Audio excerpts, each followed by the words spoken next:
I'm Keith McCullough, and welcome back to another Real Conversation. This one's going to be you guys got me there? Yeah, okay. This one's going to be a dandy. I'm quite looking forward to this. I have my fellow Canadian David Rosenberg on the line. It's his first time having a real conversation with me. We're just back and forth on some good Canadian fodder. Welcome, David. Thanks for making the time. Well, it's an honor and pleasure to be on with you.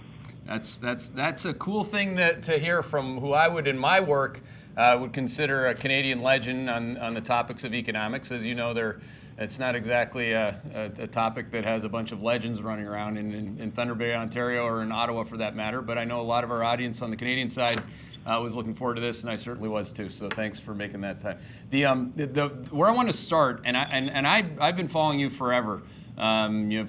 From back when I was on the buy side, when you came to the U.S. side of Merrill Lynch I think it was in 2000, maybe 2001. Is that right? Yeah. Yeah, and it was the first time that I'd actually read something a little bit more personal from you. For those of you that haven't read it, it's up on David's new website, and he's gone all independent with the research subscription model, which I highly approve of, obviously. But you wrote a letter from the non-bearish chief economist, and it wasn't just that was kind of funny as a headline, but it was really it gave me a chance to say, wow, this is who David actually is, and I didn't know that. So one, I wanted to thank you for that, and two, I wanted to know, like, does it like kind of, because the tone of that was awesome, but does it piss you off that people label you as a perma-bear? Well, I guess at some point you almost become a little numb because you've heard it for so long. But it's as I said in my piece, it really comes from people that don't know me, don't know my work. It's either they pay attention to the media or hearsay. One of my most proud accomplishments was taking an economics team in New York when I was at Merrill. When I started there in 2002, I was in Canada at Merrill before then. And I took an economics department that for decades was floundering. And by the time I left in 2009, we were ranked 4 years in a row in the top 3 in the II vote. And my last year, we were ranked number 2. And don't forget that for a lot of that time period, we were in the wilderness on the call because we were early on the housing and mortgage crash. We saw it coming. We were just way ahead of the curve on it, maybe too far ahead of the curve. But we got ranked all those years because institutional investors liked our research. They paid for our research. They paid for the thought process, and they paid for all the ideas that we generated. And I guess the point I would just make is that there's always something to buy. I think people measure you, if you're bullish or bearish, based on one asset class, which is equities. People had no clue that in all that time period when I was not bullish on equities, I was bullish on gold, and I was bullish on long-term treasuries. Mm-hmm. And risk for reward, they've proven to be fantastic investments. So there's more ways to skin a cat. I can understand that if you accuse somebody of just being clueless and not having any ideas for you to invest your money, I can understand that. But I think people just somehow, measure you on your call on the stock market. These people have no idea that the bond market writ large is a larger asset class than the stock market is. But that doesn't matter.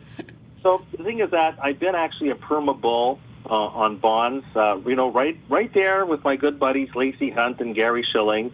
We just need to get maybe a fourth for bridge, and that would round out the number of bond bulls that have been out there in the past number of decades.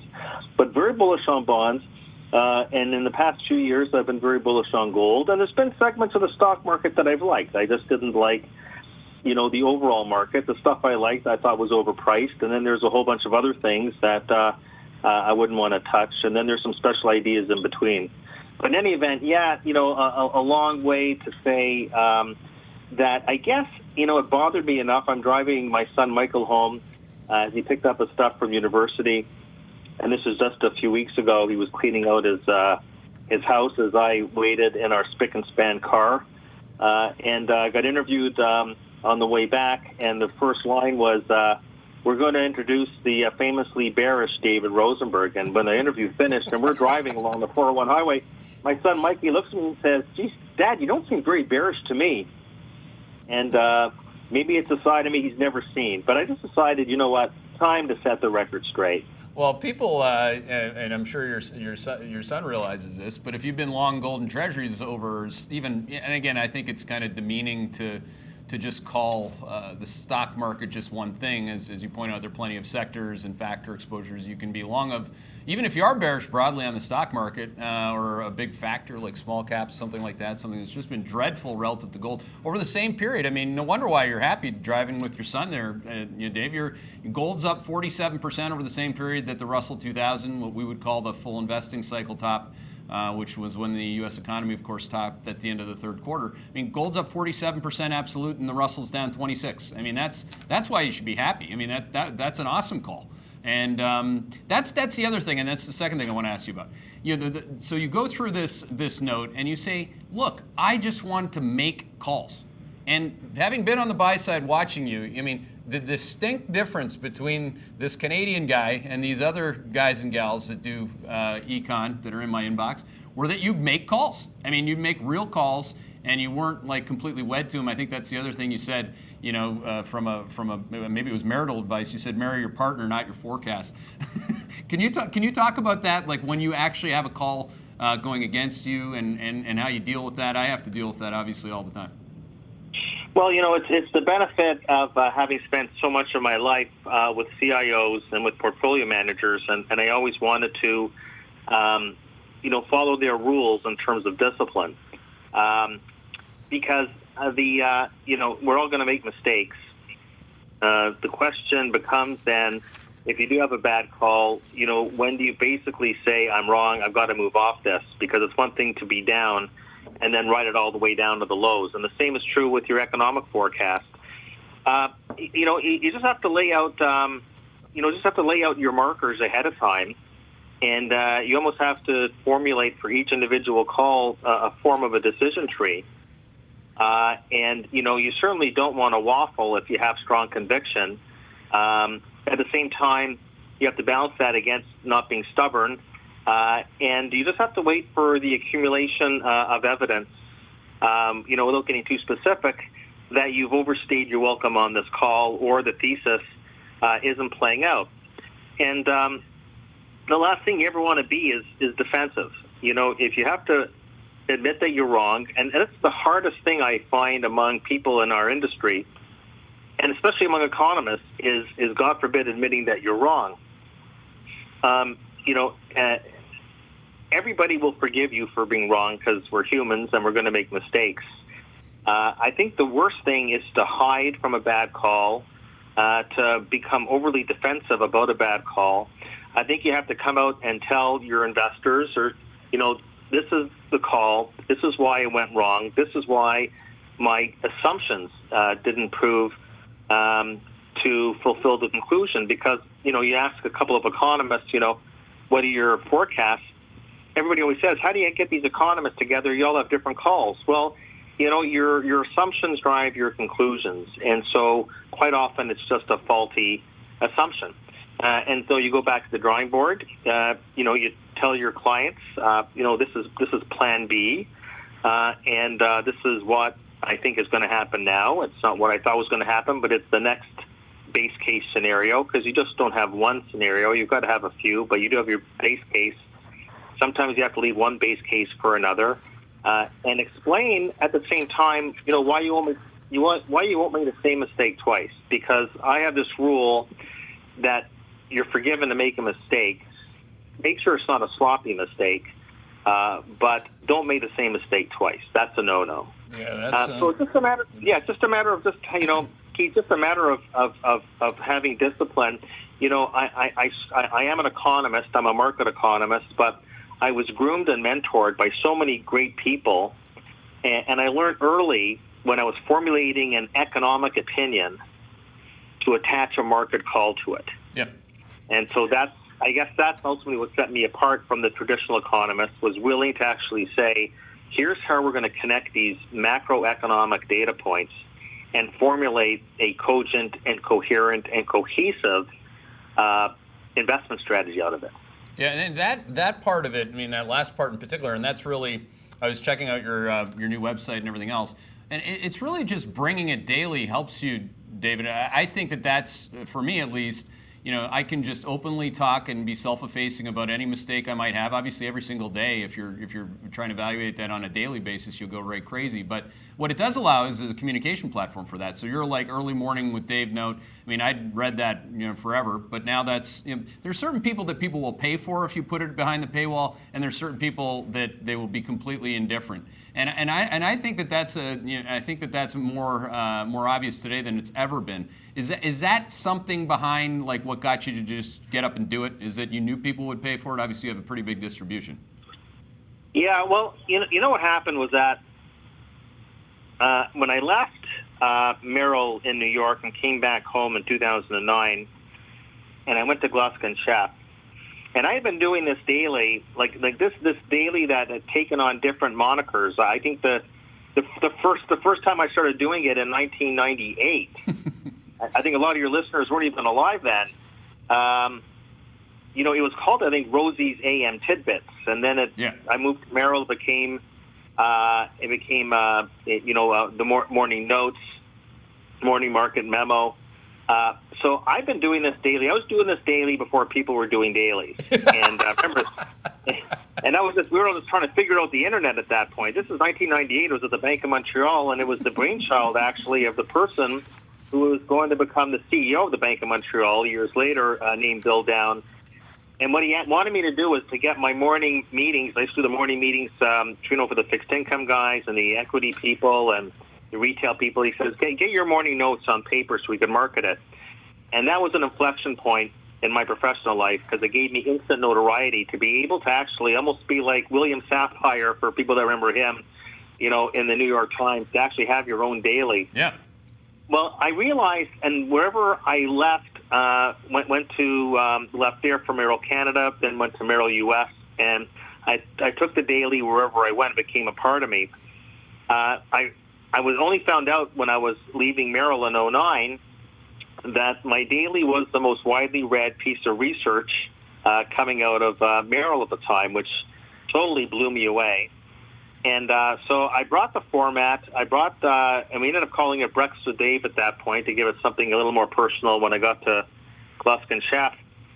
And so we decided that, why didn't we see if this could pay for itself? Right. And so it was a mutual decision between me and the senior management at Gluskin Sheff. I was actually, when I was making the transition back to Toronto, there were some people that wanted to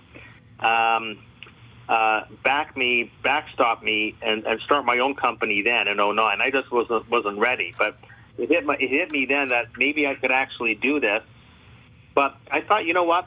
There's still stuff for me to learn, and I had a chance to go from the sell side to the buy side, where I could really figure out what makes institutional investors tick.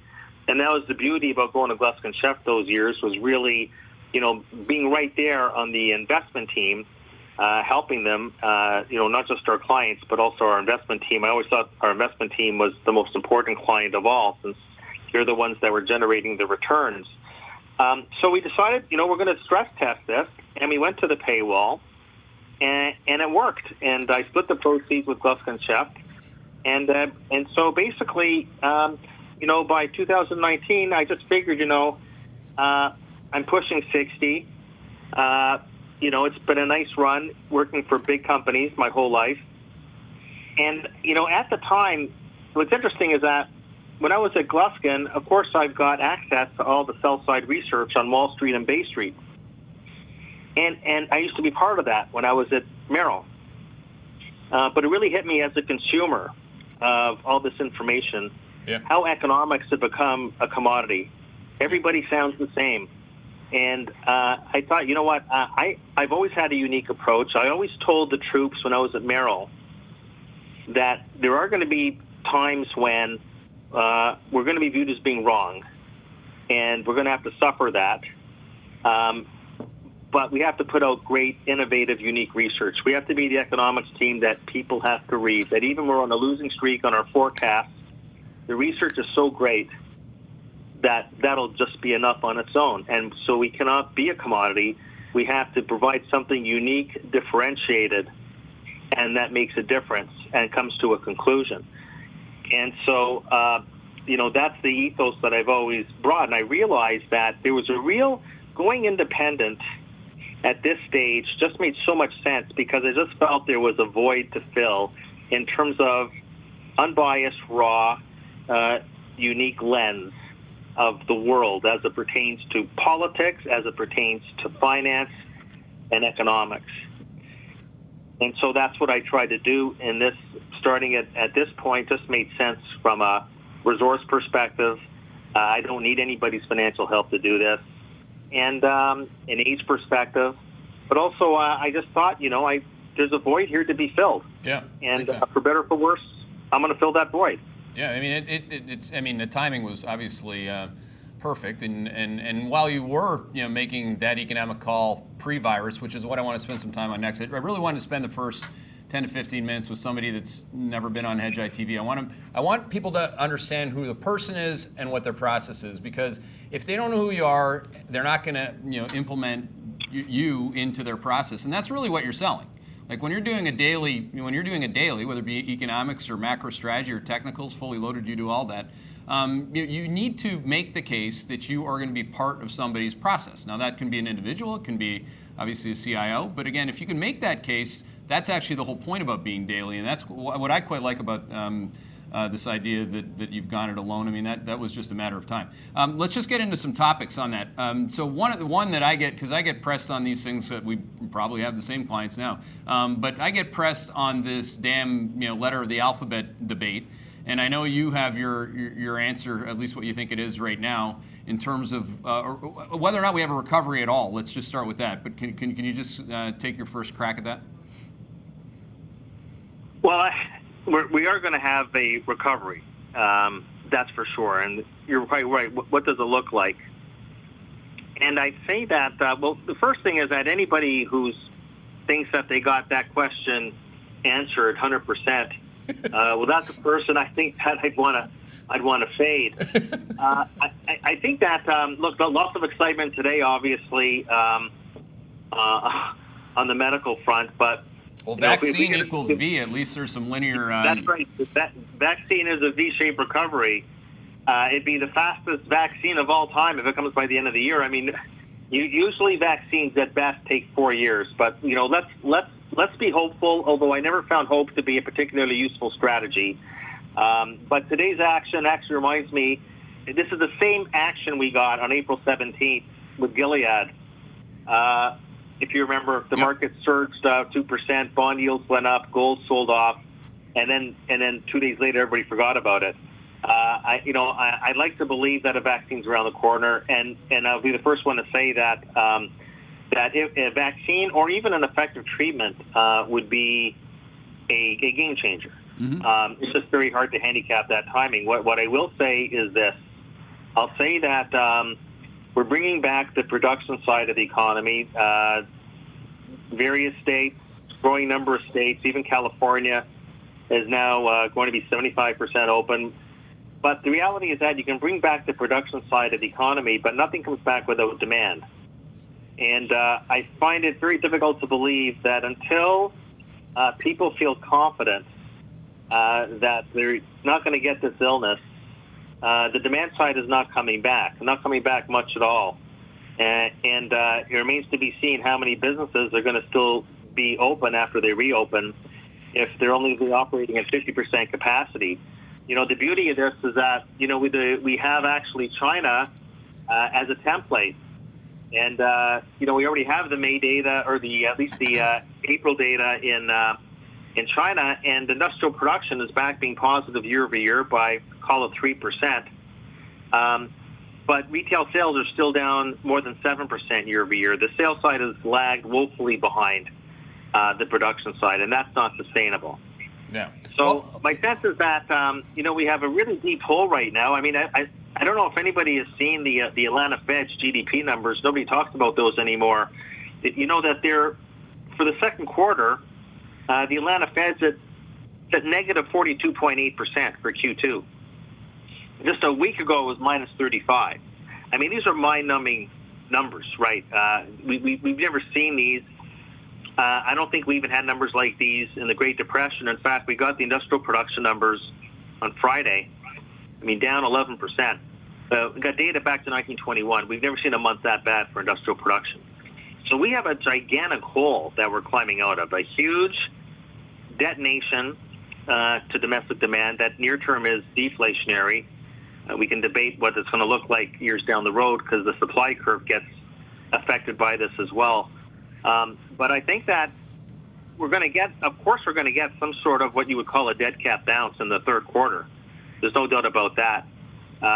Then the question is going to be, what does life look like beyond the third quarter? And I think it's going to be a real go slow recovery with possible setbacks. I think as Jay Powell had mentioned, reopening the economy doesn't come without risks. And I think it stands to reason that we will get a second wave. The question with the second wave is, will it overwhelm the hospital system? That was the concern all along. So it's going to be a series, I think, I'm thinking of the letter, and the letter, it seems to me, is just a recurring small cap W's for at least until such time as we get a vaccine. That's what I see happening. We get the initial shock down, and it's going to be a very tepid and muted recovery thereafter. Yeah, that one I agree with. Some people were complaining that we were going to agree too much, but I mean, I don't know how else you could come up with, if you have to give an institutional client, that's for sure, an answer to the question that they ask you, and they want a letter. I mean, I keep saying you're going to get hacked up by a bunch of W's. Could be a series of them. That could be intraday at this point, given people's. And I want to get to that, the bubbliness of it all, and it's obvious, at least to me, its return on the market. But just to finish up on this, for me, the labor markets, you get new data every Thursday with jobless claims. Obviously, we wait until the end of the month to get the summary of that. But there's a series of lags on that. Every one of these that I've risk managed through, Thursday's the day, right? So Thursday's the day where I can look, as a bean counter, I'm either going to be proven wrong or I'm going to be proven more right. I mean, to your point, I cannot believe these numbers. I mean, and there's no model I could put them in, obviously, that goes back any cycle. And I wonder if that's just it. Like if the permanence to job loss is something that you have any higher confidence interval in. Like you said, you can't. Anyone who says they're 100% certain is completely full of shit. But I mean, when we talk about confidence intervals, do you have any confidence interval on the permanence of job loss as opposed to what many have hoped, and hope again is not a risk management process, but many have hoped has been temporary? Well, the answer to that is I do have a certain level of confidence about that, and the information that we got, for example, out of the last two employment reports. I continue to hear over and over again from the bulls that over these past 2 months, that close to 80% of the job losses were people who told the BLS that their employment loss was only temporary. Now, maybe it's wishful thinking, maybe it's true. Let's assume that they're correct, as if anybody really knows. But nobody seems to grasp what the 20% of the carnage so far has been permanent. And we're talking big numbers here. I mean, this would mean that 5 million jobs aren't coming back. That's more than 2 years of job creation right there that's gone for good. And that could be even underestimating the situation, because I saw a survey cited on Real Clear Politics. It was a couple of weeks ago. It was a survey by the Society for Human Resource Management. And it actually found that 52% of small businesses expect to fail in the next 6 months. And actually, if you go to the Fed's stability report that it published on Friday, there might be a lot of credence to that view about how many companies, especially small companies, just aren't going to make it. And so then all of a sudden, you're not talking just about 5 million jobs not coming back. You're talking about more than 10 million jobs not coming back. Yeah, that'd be huge. And that's the one thing. Like when you look beneath the veneer, and you're taking a look, for example, at the household survey as the companion to the payroll survey that came out a couple of weeks ago. The labor force participation rate went from 62.7% in March to 60.2% in April. That's the lowest it's been since February 1972. But really caught my eye, and this comes down to your question about the permanency, is that the number of people, who didn't even bother to get classified as unemployed, but actually went from employment to outside the labor force altogether. Right. That number skyrocketed by 3.6 million. That is off the charts. The only other time in history that we ever saw a number close to that was 1 million people disengaging like that in one single month. This was 3.6 million. So this is what we're talking about here, and is about the permanency of the job losses. Right now we're just living in the moment. We're in the early chapters. Whether or not this is a man-made recession or not, that this was not done by malfeasance, or, I've got to say, by the way, the fact that Jay Powell has the temerity to say that there was no bubble, and yet, I mean, you're looking at corporate debt to normalized by any measure. It was so clear there was a bubble on the corporate balance sheet. It was the biggest debt for equity swap on record. But okay, the reality is that we have a situation where a health tragedy morphed into an economic tragedy. And I really don't know, Keith, anybody talking about the extent to which this is going to become a financial tragedy. Was anybody talking about, even when we were talking about the lockdowns at the beginning, was anybody talking about that the Fed would be actually expanding its balance sheet at twice the rate it was in the great financial crisis? That this would actually be multiples bigger than after Lehman and AIG collapsed? Who would have ever thought? And it just goes to show how leveraged the economy was. Well, the imbalances. That theme, I mean, you can't explain. I mean, you have to. I feel like I constantly, and Twitter is good for that. I have to simplify the complex with, easier ways for more humans to understand, like things like gravity, like economic gravity.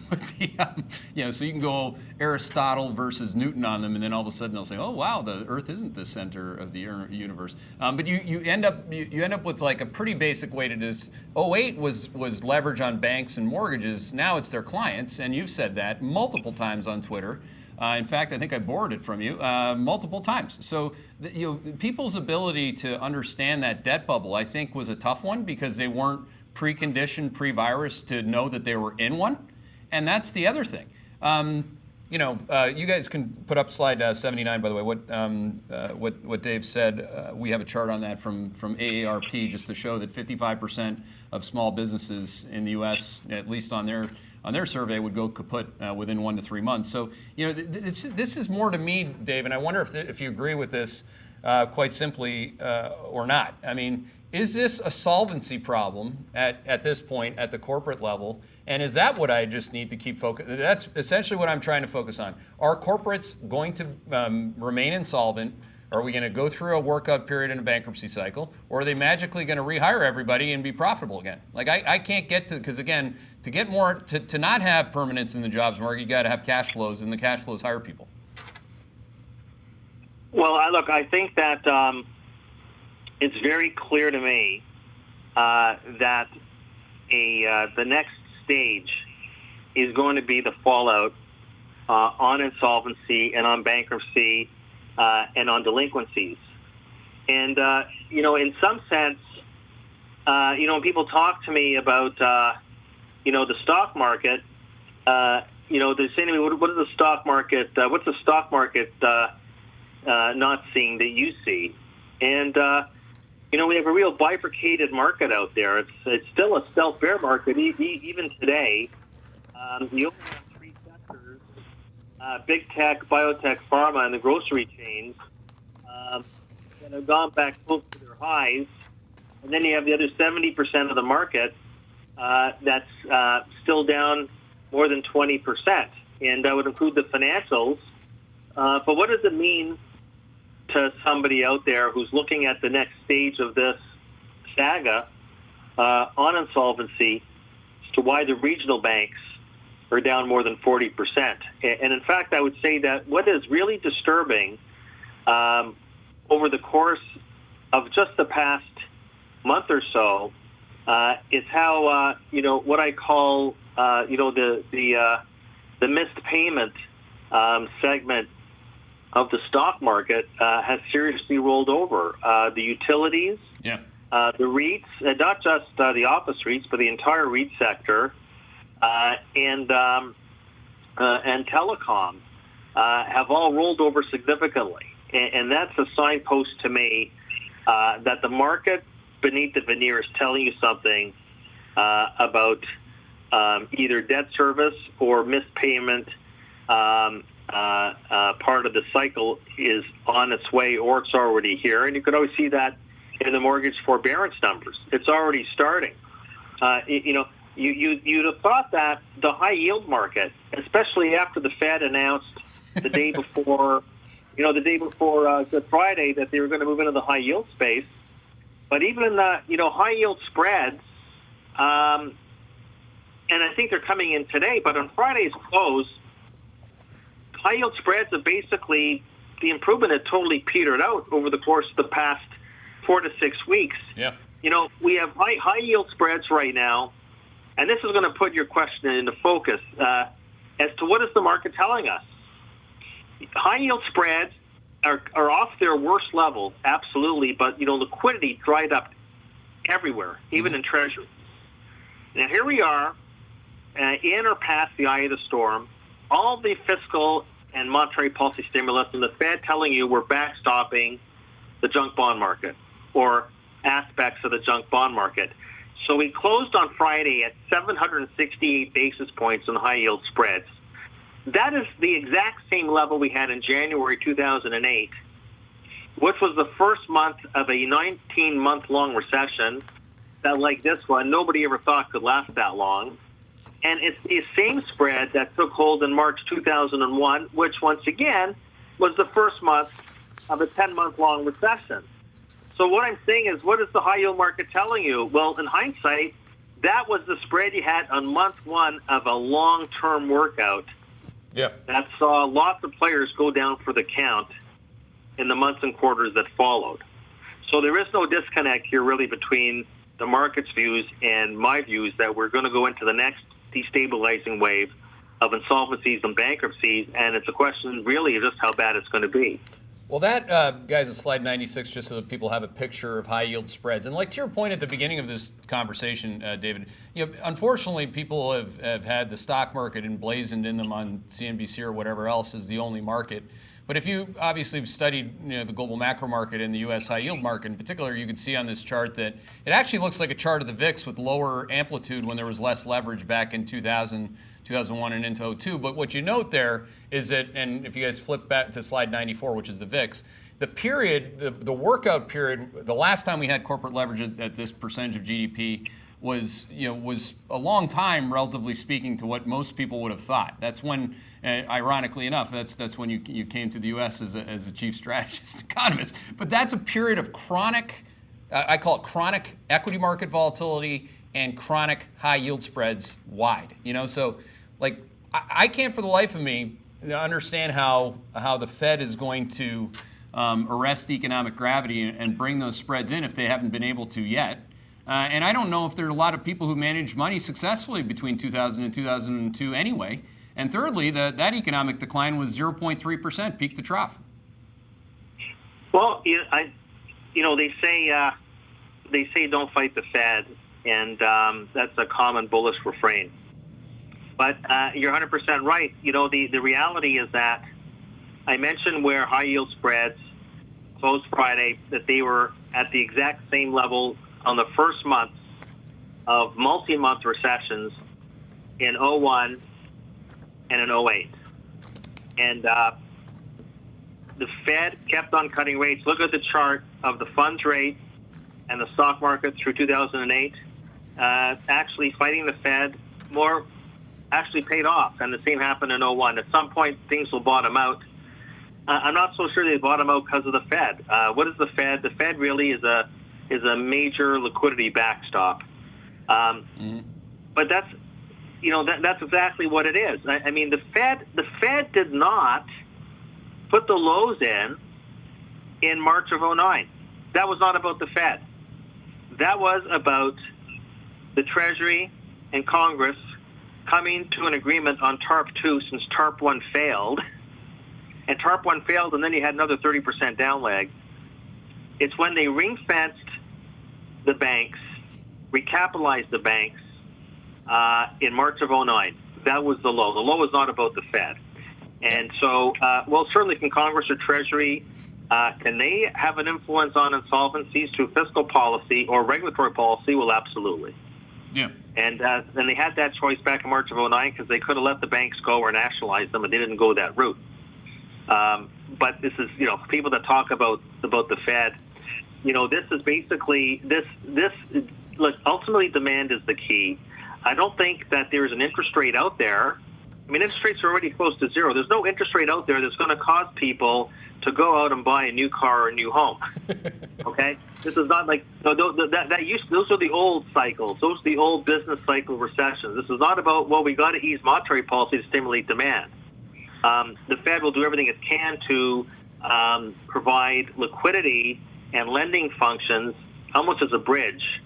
It's not going to be able to solve all the problems that are out there. And we went into this situation, sadly enough, we weren't prepared from a healthcare perspective. That's clear enough. But we weren't prepared from a financial perspective either. I mean, it's not just the corporate sector that was up to its eyeballs in debt and the most spurious debt in terms of quality. But I was stunned to look at surveys and see that over half of the American public, I'm talking about households, over half did not have enough liquidity or cash on hand to get by for 3 months. It's crazy. Without any income. Yeah. Because we were told by the president that it was the biggest jobs boom of all time, best economy of all time, 3.5% unemployment rate. And so how could it be that with all that job growth and all that income generation, now maybe the distribution of the income is a bit of a problem, as we know, but it is astounding that over half of the American public didn't have enough cash on hand to survive 3 months of no cash flow. That's striking. If they maybe they had a little extra scratch, Dave, and they read the President of the United States tweets at the end of the year, chastising you as basically an idiot to not buy stocks, and then you lost it all anyway by the March low. So I mean, there's so many components to this. I'm starting to think of it like double bubble, as in the gum. But I mean, you have a bubble in corporate credit and pro-cyclical behavior, super late cycle pro-cyclical behavior, levering up to buy back your airline stock, pay yourself your bonus, like that disgusting type behavior, which is, again, this is what corporates do. And then the other side, which is the profitless company bubble. All these bubbles, these two bubbles in particular, have one thing in common. They employed a full employment, max employment, level of the people. So I can't, and I still don't get the bubble part just being still, it's just about the virus, fix the virus, get me a vaccine, we're good. We're coming out, do you agree with that? Are we coming out of a double bubble? We're at the 2000 tech bubble, or whatever, this version of it, and the corporate side. Yeah, I think actually, I would even count three. Count three.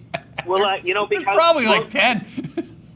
Well, because I think you've got to go back to, when the term Greenspan put first came into the financial market vernacular, and that was after the '87 crash, which was my first day as a street economist, October 19th, '87. That's brutal. And look, it was a liquidity spasm. Obviously, a 23% decline in one day doesn't happen all the time, thankfully, for that. But, Greenspan just kept on pumping the system with liquidity well into 1988 when it was very clear that the economy was booming. And if you actually go back and read the transcripts from the opening months of 1988, all Greenspan talked about in the transcripts was about the necessity of having insurance for the stock market. Next thing you know, we have a bubble in commercial real estate, LBO finance, savings and loans, and then we have that implosion in 1990 and 91. And so that was the first taste. And then we had the dot-coms the second taste, and then of course we had the mortgages and housing, and now this corporate debt bubble. So this goes all the way back to the late 80s, and so these are not the business cycles that when I went to school in the classic textbooks. These have become cycles, and we don't seem to learn our lessons. But these have become cycles not of productivity and not of capital formation, but these are cycles, one after the other, for over 30 years of debt accumulation and asset inflation. And I don't know this time around if we really hit the wall. What really amazes me is how ill-prepared we were, not just from a medical standpoint and the mistakes that were made thereafter, but you're just stunned at the lack of balance sheet quality at every level of society. The fact that that this had to turn into a financial nightmare. That's what actually, I don't know, if I were to tell you we're going to have a pandemic, we're going to lock down the economy for a couple, would you have to be able to tell me, Keith, oh yeah, and guess what? The Fed's going to end up buying high yield. I just got off a call with a big institutional client before our conversation, and I said if I'm right on this, and it's going to be death by 5,000 W cuts in terms of the recovery and not, then the Fed, I wouldn't be surprised if they're buying stocks before the election, or if they're tempted to do so. What else could they do? Well, look, we'll see the extent to which it ends up working. I mean, the Bank of Japan started buying equity ETFs all the way back to April 2013. Right. And as far as I know, the Nikkei is still 50% lower today than it was at its prior peak. Well, I guess that part of that, like that, and you mentioned the don't fight the Fed, which I think is a royally lazy shortcut for people that talk about the Dow and points. And by the way, we're going to get to your questions. The first question has to do with that. But, like I always say, front run the Fed. Forget this one-liner. I'm in line with the Fed. You and I were in line with the Fed when they're buying $75 billion in treasuries a day, but we front ran them and that behavior. So again, if you can, if the Fed only comes in with the next round of don't fight the Fed liquidity after the shit hits the fan. So wouldn't that make sense? If they have nothing left, let's just park the fact that it didn't work in Japan. Like, what will the Fed do next other than just take up their bond buying again to $75 billion a day and buy stocks? I mean, there's not much more they can actually buy. I mean, I was saying that, I was saying at some point that, back when the oil price was negative, I was saying, boy, I wonder if they're going to add, barrels of oil to their repository on their balance sheet, or maybe they'll add empty mall space or office towers to their balance sheet. Being facetious, of course. Look, Jay Powell over the weekend said that our balance sheet is unlimited, and we are far from done. And so I think that, even before, the vaccine excitement today, Dow futures are already up close to 300 points because of Powell. Because if you have the central banker telling you, we've already come in to backstop fallen angels, we're actually going to buy high-yield ETFs, and then he says, oh, and we're not done. And then you start thinking, well, the high-yield market and the capital structure resides right next to the equity market, so guess what he's going to buy next? It's amazing, and that sucks. We're seeing epic levels. It's too bad you're not back at the Thundering Herd. Where you had all the retail brokers back in the 2000 bubble. Now you have Robinhood accounts. And people that are sitting at home just buying stocks without having to pay commission. this is growing. The bubble's got multiple bubbles when it comes to that. And now that you're on Twitter, I guess, I don't know if you want it to be, but now now that you have the business model that you have, you obviously should be, and you do a great job with it. But you could just see the fervor and the FOMO there, David. I mean, to me, I don't know how else to explain this type of behavior other than just absolute epic bubble. Well, look, it's I mean, you look at any of these FANG stocks for the most part, and look at their market cap, and then look at their EBITDA, and you do the arithmetic, and it's I think that there are. It's like I said, a very bifurcated market, but there is still lots of pain underneath the surface. Yeah. And as I said, there's no such thing as a new fundamental bull market. When the financials are down more than 30% and the transports are still down more than 20%. But I would say that you have had quite a bit of pain already. I mean, high yield spreads are no longer 500 basis points. They're now closer to 800, even after everything that's happened. There's still a very important signal, especially for economists, to predict the future. Lots of signal in there about what's coming down the pipe. I'll just say right now that what has me most unnerved, frankly, is everybody focuses on what's the S&P doing. Okay, look, if you want to go buy the spiders, go buy the spiders. You want to buy the QQQs, buy the QQQs. I'm always looking at the information embedded inside the index, and I'm a little unnerved by the action we've seen in utilities, telecom, and all the REITs now, because that is at the heart of the payments problem that we're going to be seeing. And a payments problem, because don't forget, somebody's expense on rent or utilities or your telecom bill is somebody else's income. Yep. Well, that means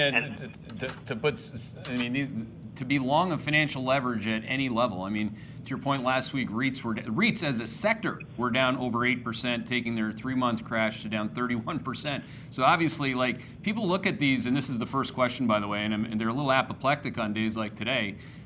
Which the first question is Dave, with 800-point Dow rally. Of course, the question's being asked in Dow points. Is it different this time?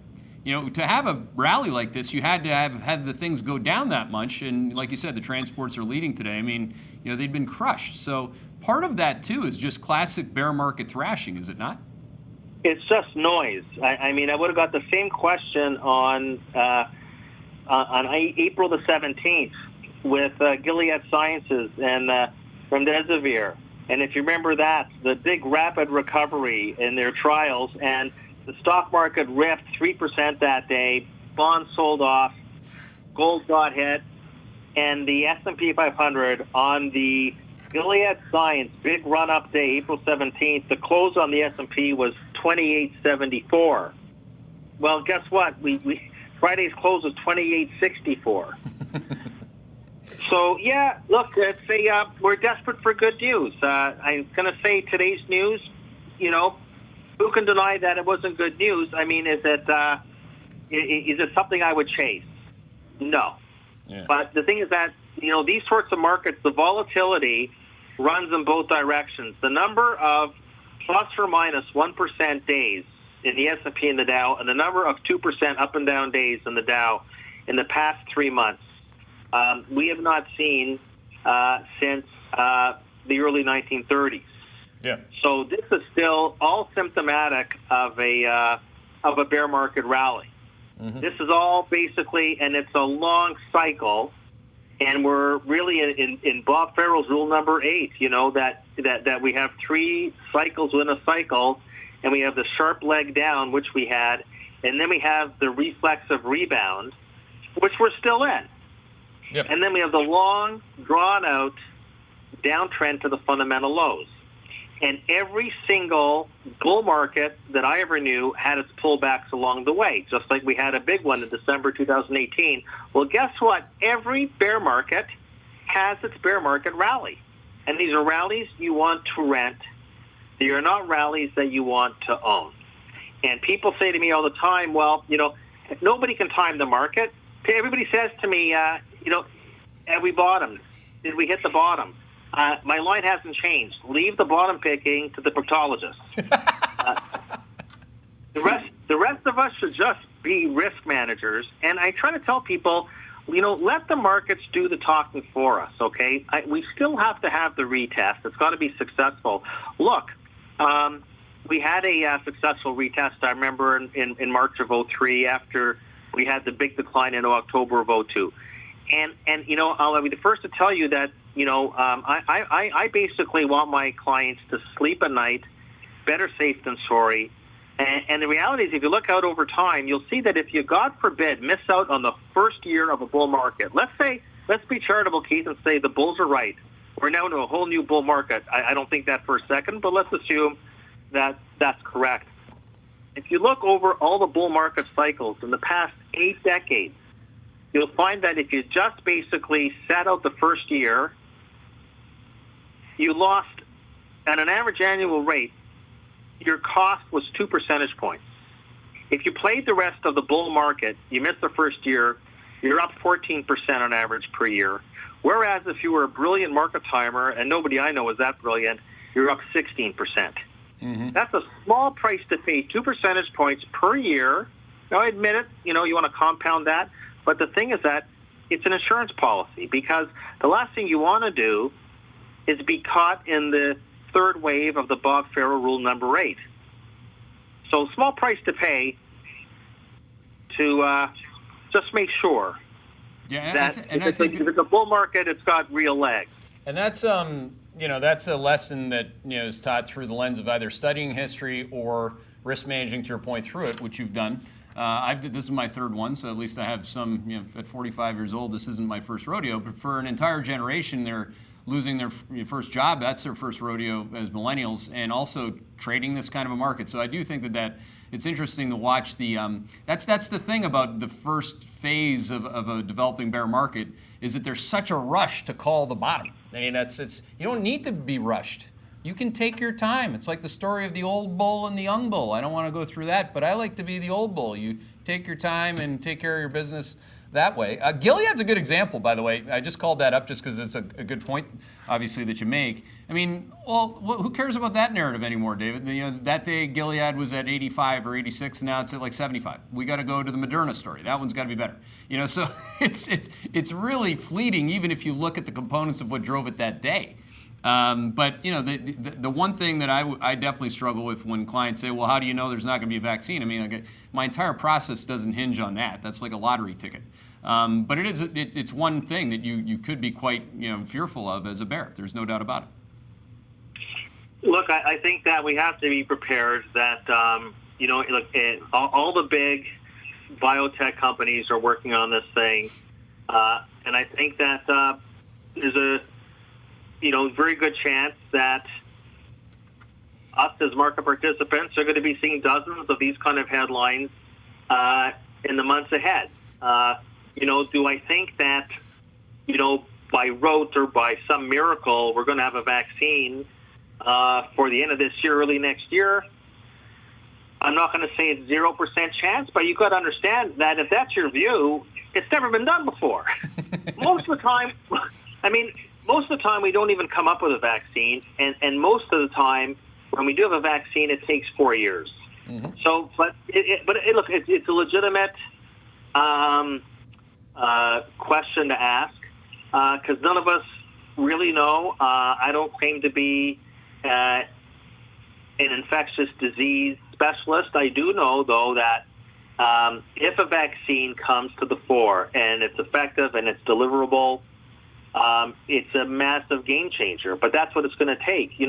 That's what makes this cycle so complicated, is that it is going to hinge on medicine. Like I said, in 08 and 09, it took a ring fencing around and a recapitalization of the banking system you can put in the lows. Back in 02, once we mopped up all the tech sector excess capacity, we established the lows. I talked before about 1990-91 and the savings and loan crisis. Well, once RTC was established to absorb all the commercial real estate mess, problem solved, move on to the next bull market. No different than, what do we have to wait for? Waited for Paul Volcker to finally slay the inflation dragon in the late summer of 82. And so we can identify back then, okay, when these things happen, we're going to drive on. Yep. This is a lot trickier because we're talking about, this is the beauty about economics. Economics is a soft science, but it's still a science, and it's a social science. We are studying social behavior. We're studying an economy where 70% of it is consumer spending. So, I'll just say that, when you see surveys, like a survey came out by the Washington Post, University of Maryland, and it shows that to this day, reopening or not reopening, 56% of consumers across the nation say they'll go to the supermarket, but the rest say they're not going to. Only 33% of Americans today say they're comfortable entering a retail store. Yeah. And of course, all the headlines are about how people are going to the pubs, so on and so forth. Well, I think you're going to get like an initial, relief, like I've been cooped up in the house. There's going to be that sort of a bounce, but I don't think there's follow-through. That same survey that I just talked about, that Washington Post survey, said this: 22% of Americans say that they're willing to dine in a sit-in restaurant. So, the problem here is that if that's the case, a lot of companies are not going to survive. Their cash flows will not offset even their lower expenses. So that's the big problem here. From that perspective, is that until we get the vaccine, there's not going to be the level of confidence that's going to get enough people, I'm not going to say nobody, but enough people at the margin to keep these businesses intact.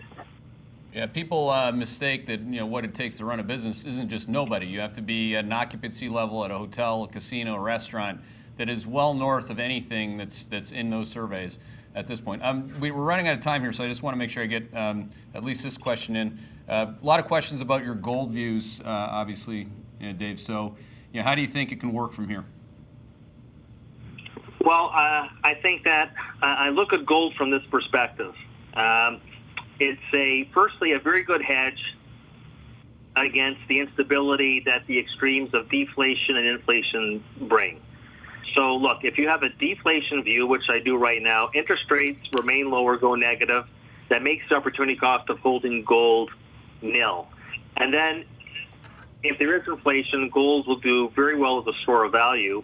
And you have to believe that all this central bank alchemy is going to continue to lead to increasingly unstable markets. And I think the instability goes in both directions, and I think gold does well against that backdrop. The other part I would just say here, and I'd say maybe at this point, gold is probably my highest conviction call, notwithstanding the pullback today. But we have to keep in mind, if for any other reason, is that gold is a currency that is no government's liability. Its production growth runs at a pretty reliable and constant 1% annual rate. Has anybody looked at the numbers right now in the U.S. for M1 and M2? M2 is running north of 20%. M1 is running north of 30%. Look, I'm telling you that we've already taken out the peak rate of growth of money creation in the United States. We've taken out the peaks in the 70s and 80s. Yeah, you've taken when we were watching Happy Days and listening to disco music, we've already taken out those peaks. Mm-hmm. So I'm taking a look at relative supply, the relative production function of gold against the relative production function of currency and circulation. And I'll tell you the best leading indicator, we talk about the Fed, Keith. Actually, the best leading indicator is the Bank of England. And it's the oldest central bank. And they've already were the first central bank to actually announce that they are undergoing outright debt monetization. They're not buying bonds in the secondary market. They're buying right from the government. And then over the weekend, the chief economist of the Bank of England openly contemplated going towards negative interest rates. And I know there's a big debate in the U.S. I know that the brass at the Fed says we'll never go there. Well, never say never. But I'd say that the interest rate landscape alone and the money creation alone is telling me that gold has got a long way to go before this bull market runs its course. Yeah, people when they say, well, it's again that's the whole point on the Fed. Just because the Fed doesn't want or there's a debate about not ideally wanting negative interest rates doesn't mean that the bond market can't take rates there. I mean, look at what the 2-year yield's done in the last 3 months. Again, it front ran the Fed beautifully, and to me, that's actually what it's doing again. It's kind of an amazing thing to watch today. The 2-year yield is probing its new cycle lows, and gold's that's not a correction. I mean, gold's been up it was up 2.5% last week alone. So that's a good answer. I think a lot of people struggle with that, and maybe just to finish up here, Dave, and I wish I had more time, and we'd love to have you on again. It's been a great conversation. Like a lot of people struggle, if only because, just like you said, like people are dogmatically just stock people, or they're just bond people, or they're just gold people. They have a hard time doing it all together. So when they start to think about this, they might get in a wedge where, well, I can't be long. How am I long gold with deflation and also inflation? I thought it was one or the other. I think they completely miss what stagflation actually means if you have that reflation of the former deflation. How do you think about that? Yeah, well, look, I think that stagflation, which means permanently slower growth, which I think we have to expect that we're going to go through years of very weak productivity, and let's face it, bloated government deficits, more government intervention and regulation, a reduction in global supply chains, and just a generally higher cost structure. I think it stands to reason that once demand does stabilize, the aggregate supply curve is going to be so sclerotic that we're going to end up with at least a mild form of stagflation. Well, real assets, not financial assets, real assets will do well in that environment. The reason why gold will do well is because of the correlation between gold and real interest rates. Because even as inflation goes up in the future, the central banks are going to keep a cap on interest rates out the curve. So that tells you that real interest rates are going to go increasingly negative. There's a 90% correlation between real interest rates and gold. There's no such thing in this business as a no-brainer, okay? I don't believe in 0 or 100. I believe that there's always a range of outcomes. You have to pick your base case scenario. But what I will say to the listeners on the phone who's dialed in is to go and take a look at the San Fran Fed report that was published just over a month ago that was titled Longer Run Economic Consequences of Pandemics. Okay? This is a long-term cycle, and how it was caused is immaterial. The economists of the San Fran Fed, who I tip my hat, they typically produce the best research, okay? They went back and studied 15 pandemics dating back to the 14th century. And here's the major finding. The major finding is point number one, a secular shift towards greater precautionary savings. Right there, that tells me that there is no V-shaped recovery. At the same time, investment demand tends to decline, which means that productivity growth is going to remain very weak. Actually, the report, looking at these great historical pandemics of the last millennium, shows that the neutral rate of interest goes down 150 basis points. Well, we went into this close to zero. So that's why you're 100% right. Even negative nominal bond yields that we've seen overseas, they cannot be ruled out. And I will say that that alone will drive the gold price up to new highs. And I'll tell you exactly, Keith, when the bull market in gold is over, I'll tell you exactly the day that's going to happen, is the day that Rosenberg changes his name to Goldberg. You'll know what's on the price. Well, there's a great way to end it. We started with, I think it was the non-bearish chief economist, so now we're going to end it with the most bullish chief economist on both gold and on treasuries. That was great. Thanks for making the time. I know I kept you a couple minutes longer than we thought we'd be, but I'm sure everybody appreciates that too. It was great, Keith. Great being on. Look forward to doing it again. Awesome. If you want to follow him on Twitter, Rosie's handle, Econ Guy Rosie. You can follow him. As you can tell, he definitely has his convictions and makes his calls. And I'm Keith McCullough. I'll still be on Twitter too. Thanks for joining us.